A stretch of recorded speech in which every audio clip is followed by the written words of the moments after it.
12 o'clock, time to reach for mobile water. Mobile water, unique in every way.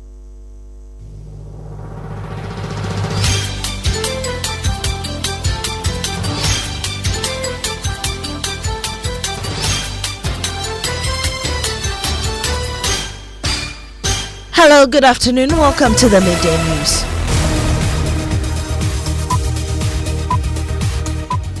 The news is live on Joy 99.7 FM, hits 103.9 FM in Accra, on Love 99.5 in Kumasi, and streaming worldwide at myjoyonline.com, X Spaces, and YouTube.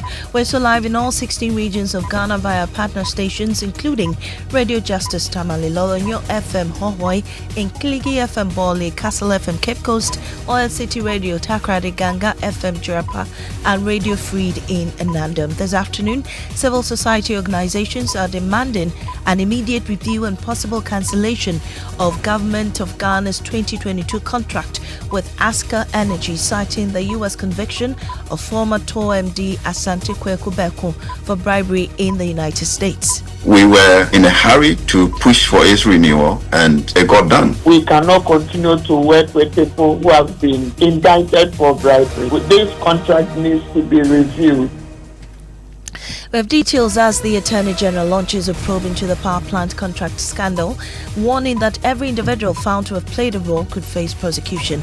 Also, Kwame Nkrumah University of Science and Technology administrators declare indefinite strike over allowance disparities. The strike as declared, based on our communique, it's 100%. So it encompasses IT staff, accountants, doctors, development office, everybody's on board. Also come now 3 months after the arrest and extradition of the Asante North MP, the big question remains, where is he now and what has become of his case? In addition, during a courtesy call on me by the Dutch Minister for Justice and Security, His Excellency David van Beek. Also, a growing number of young girls are missing school and facing health risks as the cost of sanitary pads continue to rise across the country.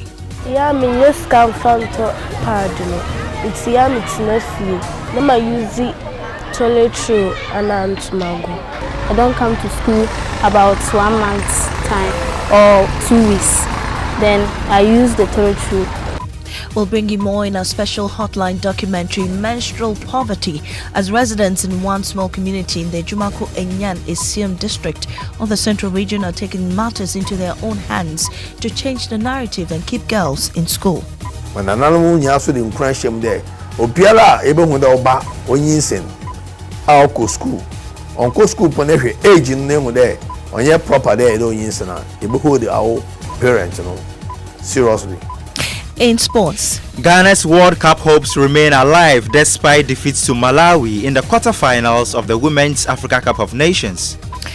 And more with me, Maame, Nyamekye, Thompson. Stay for details.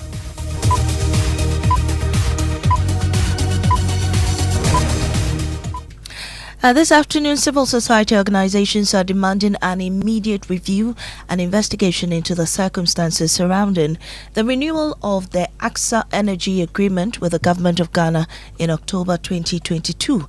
According to the groups, the manner in which the contract was renewed raises questions. The renewed calls follow the conviction of former TOR MD Asante Kwaku Berko by United States court for bribing government officials in connection with a power plant deal involving Ghana in 2015. The organizations insist that the conviction has reopened troubling questions about the integrity of the transaction and whether public officials acted in the national interest. Before we hear from them, legal affairs correspondent Fatal Bayaga has more in the following report. Asante Berko went on trial in late July 2026 for allegedly bribing government officials in Ghana to secure a lucrative power plant deal for Turkish energy company, AKSA. Mr. Berko, who is 52, and his associates outside the bank are alleged to have paid more than $1 million and bribes to high-ranking government officials in Ghana a decade ago to approve the development and financing of the multi-million-dollar power plant. Reacting to the development, Senior Vice President of Humani Africa, Kofi Bantel, said the officials implicated in the scandal must be immediately arrested and investigations initiated. We who suffered it, we who had citizens dying, We whose economies ground to a halt. We sat and watched politicians make money off our backs as people died, and somebody else has jailed that citizen. We haven't done anything about it. Today, Doc here is telling us that, oh, maybe they should issue a statement. Look, if we were a self-respecting country, by now, after helping them, clearly they would have had the information. We would have known that one, they were helping them, and two, after that, we'll pick up the information and we'll do this. Nothing stops Iyoko tomorrow. Nothing stops OSP tomorrow. Nothing stops the Attorney General tomorrow. And I challenge them to do so, to tell us what you did and what you are going to do with this information. They must have the list of the individuals. Absolutely. They were part of all of this. Okay. So they should pursue them immediately. They should absolutely pursue them. Chairman of the AU Advisory Board Against Corruption, Adam Senanu, also raised questions about Ghana's ability to detect and investigate corruption. And I am really embarrassed that any Ghanaian within that system should think that you just be giving money to be paying these things and there was not going to be any cross-checking. And you assume that if you had your private email account, it will not be accessed to check. And right then, his private email account was all the details. So I'm not too surprised. I don't think it says much about our own system because the financing was clearly an external thing that they were looking at. And so they were more likely to do their internal investigations and find things like this. Meanwhile, the Deputy Attorney General, Justice Ramsay, has written on his Facebook page that the Attorney General is working with his U.S. counterparts to bring to book persons implicated in the bribery scheme. Well, on the Super Morning Show this morning, Africa Center for Energy Policy Executive Director Ben Boachi and Transparency International Ghana Executive Director Mary Ada have called for full disclosure on the deal. The renewal was also another story. I mean, if you go through how it happened, you know, how ministers really pushed for those renewals to happen. And let me tell you this, if you look at the whole 5-year period that AKSA actually operated in Ghana, you check the record, the data is there, and Energy Commission's data. The money that we paid for the fixed charges, AKSA was deployed 16% of its capacity for that period. So what it means is that we essentially paid for the plant to be idle for much of its existence in Ghana over that period. And yet, we were in a hurry to push for its renewal, and it got done. So your guess is as good as mine how that actually played out. It's really sad that we are continuing to speak this issue without bringing to attention the fact that we cannot continue to work with people who have been cited for bribery. Not just cited, in fact, indicted for bribery. This contract needs to be reviewed. Well, let's follow where the money went and other details associated with this story. Head of research here at Joy News, Isaac Kofije, joins me in detail. So, Isaac, tell us, how was the bribe money distributed? Well, so first disbursement came on it came in April 2015, $500,000. The next disbursement was $1.5 million that came in May 2015. And the report says that, the court documents also indicate that each of the 5 officials who flew to Turkey for the plant inspection were paid $5,000 each on top of flights and hotel fees. Now, let's look at the institutions or individuals who were actually mentioned in the the court document in terms of where the money went to. Public Utilities Regulator PRC, according to the court document, was paid $20 million US dollars. A named Ghanaian official was also paid $10 million. And now Ministry of Power Girls were paid 20,000 Ghana cedis, according to the the court document. They were Ministry of Power staff. And Power Team were paid $25,000. Grid Co Engineers $20,000. Parliament $30,000. And in fact, if you look at the travel visas for Turkey trip, that was about $45,000, so about $50,000. The court document also mentions, the relative of the president, who was associated with the company, fake company one, in which in one of the draft emails, an outstanding, balance of $2 million was being discussed with the said relative of the president, John Dramani Mahama. Okay, but what do we also know about the individuals in authority when this deal was signed? Well, Maame, this is not to say that these individuals were paid monies, but we are looking at officials who were in the helm of affairs when the deal was signed. According to our checks, the power minister then was Dr. Kwabena Donko. His deputy was John Jinapo, who is currently the energy minister. He was then the deputy power minister when this deal was actually signed. If you also look at in Parliament, the chairman for the Energy and Mines Committee was also Amadou Sorogo. He was the one who actually signed the final report from the Energy and Mines Committee that committed Ghana to that deal. Not to say they were paid monies, but these were the individuals in the Home Affairs. All right, thank you very much, Kofi J, there with our research desk here. And thankfully, we're joined on the phone lines by former Attorney General, Mr. Ayikwe Otu. We're grateful for your time this afternoon on the Midday News, sir. First of all, Mr. Berko was convicted under the U.S. Foreign Corrupt Practices Act. What are the legal implications under Ghanaian law for officials who may be implicated in the scandal? Oh, thank you for having me. I think now that most of you are also reading law, we are all conversant with the conspiracy law that you don't need to be present when the thing happens, but if there is evidence that you took part in the criminal agreement to commit those offenses, that should be sufficient. So if you've got one who has mentioned other names, and then the tracing has showed that monies were paid both within Ghana and outside Ghana to individuals to aid in practices, then if the president says he's doing a reset, he should crack the whip. And the only issue now is that when indeed some of his people were facing corruption charges and other offenses in court, and then the Attorney General comes to enter nulla prosequa and let them walk free, where is the confidence that he will go after his own people? That is the issue that should worry all of us. But once these people are caught, that some of the monies were paid both in Ghana and outside, in our criminal jurisdiction, if the offense is committed partly in Ghana and partly outside, the courts of Ghana will have jurisdiction to deal with those matters. So, in this case, who has jurisdiction? Is it the OSP or the Attorney General to, go ahead with prosecution if there is? Oh, I think the Supreme Court has clarified the issue. The OSP is only an agent of the Attorney General. He can start his own prosecution. But then the Attorney General has every right to enter nulla prosequa and to stop it once again. All right. And if these officials, if they happen to be guilty or found complicit, and they're still in public service or in government, does receiving a bribe over a decade ago still expose them to prosecution today, or is time barred? I'm not aware that there's time limitation for crimes. So long as a crime is committed, once you are caught, you can be dealt with.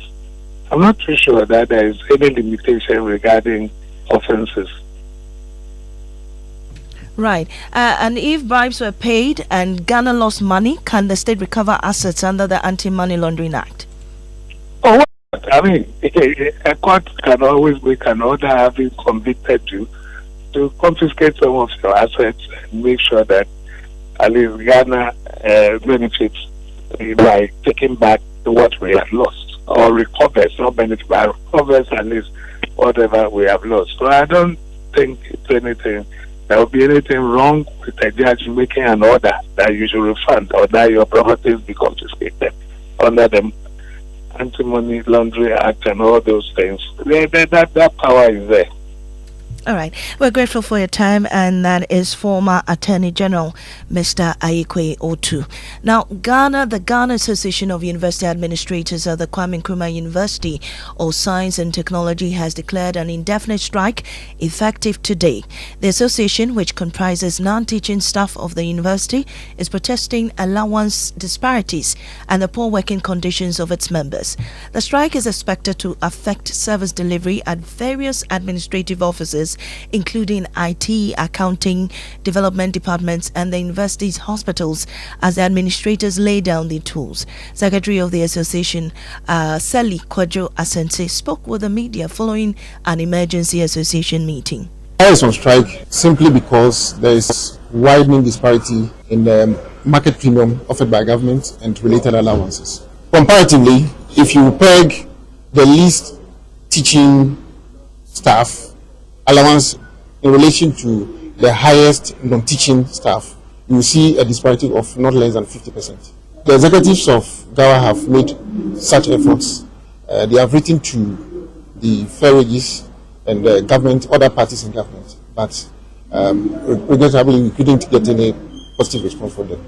The strike, as declared, based on our communique, it's 100%. So it encompasses it encompasses IT staff, accountants, doctors, development office, everybody's on board. So we are not doing it graduated for. Well, let's speak to Emmanuel Kwaku, my colleague in Kumasi, on the very latest on this. So, Emmanuel, what is really the impact from the strike?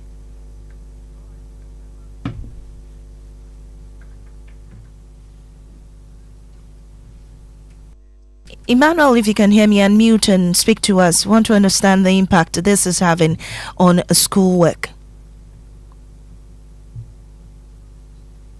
Unfortunately, we are not able to establish contact with Emmanuel Kwaku. Well, 3 months on, details about the MP's whereabouts and legal status remain scarce following his arrest in the Netherlands. But at a press conference on Monday, Foreign Affairs, July 27th, Foreign Affairs Minister Samuel Okudzeto-Ablakwa said Ghana's mission in The Hague has been engaging Dutch authorities, the MP's family, and his lawyers to ensure his rights are protected throughout the process. Listen. Our mission in The Hague has taken up the matter and is offering consular assistance to the Honourable Member of Parliament. They are coordinating with his family and his legal representatives, as well as relevant Dutch authorities, to ensure that he is treated in accordance with internationally recognized standards and that his rights are not violated. I can confirm that on the 24th of May 2026, I personally paid the Honourable MP a consular visit in The Hague. I also note that he was doing quite well when I engaged him. And you heard that the Foreign Affairs Minister giving the very latest on Kwame Ohene-Frimpong, the Asante MP. And in the studio with me is Stephen Mensah, giving us the chronology of events that has led to this point. Stephen. Well, Maame, it's been 3 months since Asante North MP Kwame Ohene-Frimpong was picked up at the Schiphol Airport in Amsterdam on the morning of Sunday, 10th May, while transiting through the Netherlands on a KLM flight to visit his family in London. Since then, an Amsterdam court has on June 2022 approved the US request to extradite him to face charges reported to be fraud and conspiracy to commit fraud. Back home, Parliament has not declared his seat vacant. Majority Leader Mahama Yariga argued on mid-July that doing so under Article 97, Clause 1, Subclause C would set a dangerous precedent for MPs detained abroad against their will. The FBI and the U.S. Department of Justice have to date formally declined to comment on the merits of the case. All right, Stephen. And joining us is Adam Senanu. He's an anti-corruption campaigner. We're grateful for your time, Mr. Senanu. But what should we ordinarily expect to have happened in this case as at now? MP would, as it were, ask for legal representation. So you have lawyers who will be arguing against the extradition, possibly insisting, depending on where he was picked up, that he's Ghanaian, he should be brought back to Ghana.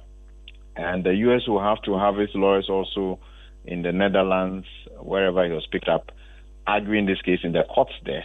Until the courts are satisfied that the various laws there have been met, he would not be moved to the U.S., and it will take that to happen before the substantive case will start. We're grateful for your time, Sir. Adam Senanu there. He's an anti-corruption campaigner. While still in Parliament, the majority has dismissed the minority's criticism of the new cocoa bill as politically motivated. They insist the legislation was not rushed and that proper consultation was done. Vice President or Vice Chairperson of Parliament's Select Committee on Food, Agriculture and Cocoa Affairs, Kwame Gakpe, says the bill is only consolidating and harmonizing existing cocoa laws that have become fragmented over the years.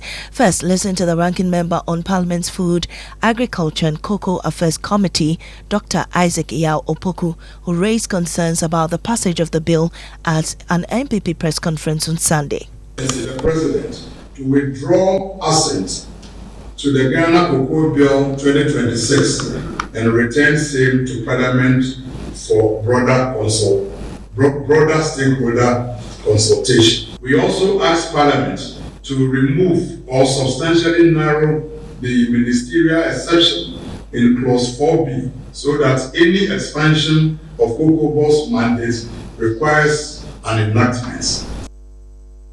Well, we can listen to the Vice Chair of the Cocoa Affairs Committee, Kwame Gakpe, responding to these allegations. What they are saying there's no truth in that because it's a consolidation and harmonization of various amendments.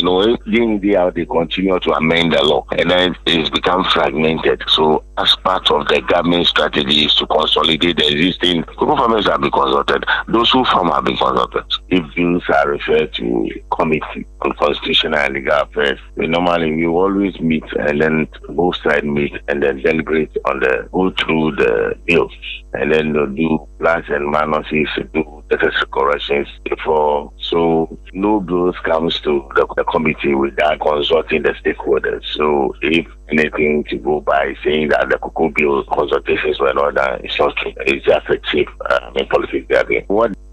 You're still listening to the Midday News here on Joy 99.7 FM. We'll take a break. When we return, we have sports and also a growing number of young girls are missing school and facing health risks as the cost of sanitary pad continues to rise across the country. Yeah, I mean, yes, can find pad, It's young, it's nephew. Now I use it toiletry and antimago. I don't come to school about 1 month's time or 2 weeks. Then I use the toiletry. Something big is coming. The Joy News Habitat Fair 2026. Change is in the air. Get ready for the Joy News Habitat Fair 2026. Your gateway to home ownership and exciting property opportunity. But first, don't miss our mini fair at the Achimota Mall happening from the 14th to the 16th of August 2026. Come and explore amazing offers, connect with industry experts, and take the step towards owning your dream home. Reserve your spot today. Call Selassie on 0233-233-444 for reservation and enquiries. The number again is 0233-233-444. Habitat Fair is by courtesy of our partners, Drive EVGH. Drive into a sustainable future. Virtual Security Africa, security for all. Aquaba Building Materials, your partner for stronger projects. Lesh Fortune Limited, unleashing luxury with perfection, one space at a time. MTN, everywhere you go. Doormaster, the best indoors. Ayuda, Ghana's #1 services app. App Berko, services Bebre. C Techie Ghana Limited, keeping Ghana powered day and night. Saint Gobain GH, making the world a better home. Clifton Homes, beautiful homes, wise investment. Habitat Fair 2026, home ownership, a lifetime investment. The Joy News Habitat Fair, get a house, make it a home. When I wake up in the morning, I brush my teeth with Kale Charcoal toothpaste. This gives me confidence all day. Anytime you meet Amma, don't be surprised I smile showing my beautiful white teeth because I don't have cavity thanks to Kale Charcoal toothpaste for its natural charcoal properties. In fact, we are like twins. I can't go without my Kale Charcoal toothpaste. That be why I dey use Kale Charcoal toothpaste morning and night when I dey go bed safe. It dey make my teeth white when it dey comot every scent from my mouth inside. My confidence level they go up, so I dey show my 32 teeth all. Introducing the Kale Charcoal Toothpaste, formulated with activated bamboo charcoal powder, ensures whiter teeth and removes bad breath. The strong natural property of the activated bamboo charcoal removes bacteria, absorbs surface stains on our teeth caused by coffee, wines, and tobacco. Welcome, Kale Charcoal Toothpaste. Kale Charcoal Toothpaste, Sankofa Yenchi. Kel, happy smile. This advert is FDA approved.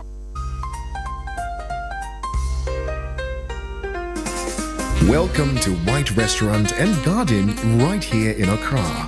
We are redefining fusion. Imagine the elegance of classic French-Italian mastery, beautifully balanced with the vibrant warmth of African herbs and spices. Every plate is a masterpiece and every moment is an experience. Pair your evening with our masterfully crafted cocktails and let the world fade away with each sip. Book your table today using the code WHITE@3 and your first round of signature cocktails is entirely our gift to you. Experience dining done beautifully. Call 050-982-3420 to reserve your evening. White Restaurant and Garden. Experience dining done beautifully.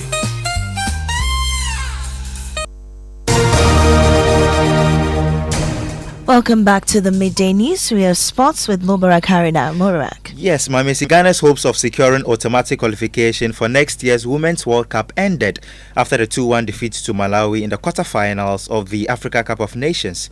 However, the dream is still alive as the Queens will now face Ivory Coast in the African playoffs on Thursday. Victory there would take Ghana into the Intercontinental playoffs, where they would face teams from other continents for a place at the World Cup. Ghana last qualified for the global showpiece in 2007. We can now hear from the head coach, Kim Las-Bjorkegren.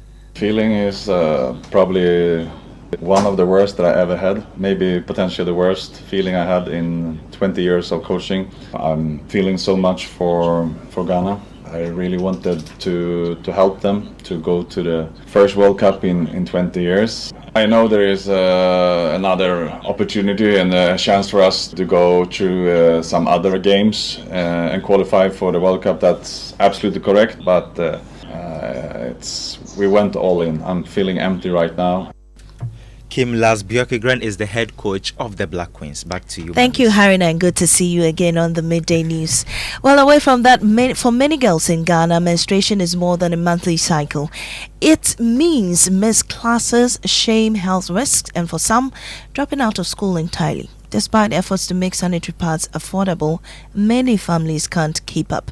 Now, we can hear this documentary by Nana Boachi Dankwa Yadom on menstrual poverty. Menstrual hygiene remains a significant barrier to girls' education and well-being, particularly in some disadvantaged communities.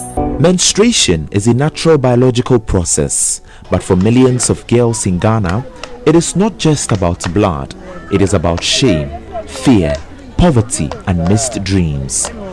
So when you don't get the money to buy the sanitary pads, what do? You can tear this thing, T-road or paper or rag. Menstrual poverty becomes a driver of sexual exploitation. We even have cases of girls who have come dripping and crying too. We met Abigail, a teenage girl in her final year of junior high school. Yeah, me yes come from pardon. It's nephew. Nama use toiletry and antumago. Some my yes come from to my sister ya wotiru. Mititene kakra say tiro nesa nama using tumago. Abigail tells how, as a user of rags, she manages to keep them clean. Yeah, bobo. Ne dia sheho. Ye wiya ni esi.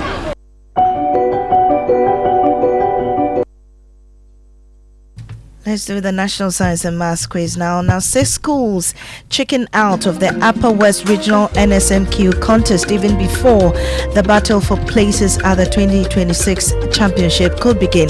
With their absence already shaking up at the competition, Nandom Senior High School now goes head-to-head with TI Amas Wa and Lasia Twolu Senior High School in a race for a ticket at the championship. My colleague Michelle Latte joins me now from Tamale. Michelle, what is the reason for the 6 schools pulling out of the contest? Well, before we hear from Michelle, let's listen to some of the people she spoke to.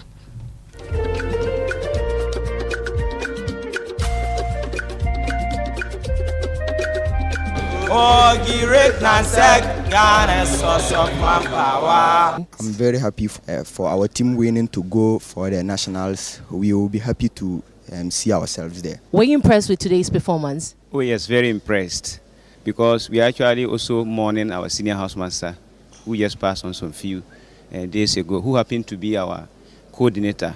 So we just want to say to him, we thank him so much for all he has done for the school, and we pray that the good Lord will grant him eternal rest. So today's marks signify what you wanted to do for him? Exactly. To make his soul proud that he has not toiled for nothing. Yes, this is how far his work has brought us. And as the latest on the National Science and Math quiz, we'll hear from Michelle in subsequent bulletins. But that's how we draw the curtain on the midday news. Up next is Living Word.